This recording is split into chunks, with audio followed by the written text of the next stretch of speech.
Iginiit na Masters Builders of the Philippines Eastern Region sa pamahalaan na mabigyan ng regular na pondo ang Professional Regulation Commission o PRC.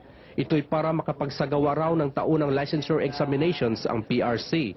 Sa kanilang General Assembly at panunumpa ng bagong pamunuan, umaasa ang MBAP na matutugunan ng embahada at puluero ang kanilang panawagan para maging ganap na profesional ang kanilang mga miyembro.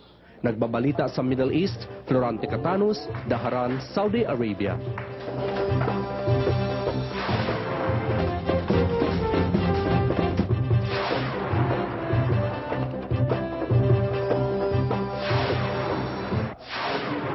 Dahil maliit na porsyento lang ang pumasa noong Disyembre, agad nagpulong ang Philippine Professional Organizations. Maaga raw nila gagawin ng review classes para siguradong pumasa ang kailang mga miyembro sa PRC licensure exams. Kaya't nanawagan silang magpalista na ang mga wala pang lisensyang accountant, architect, civil, electrical, mechanical at electronics engineers. Nagbabalita sa Middle East, Dinan Arana, Dammam, Saudi Arabia.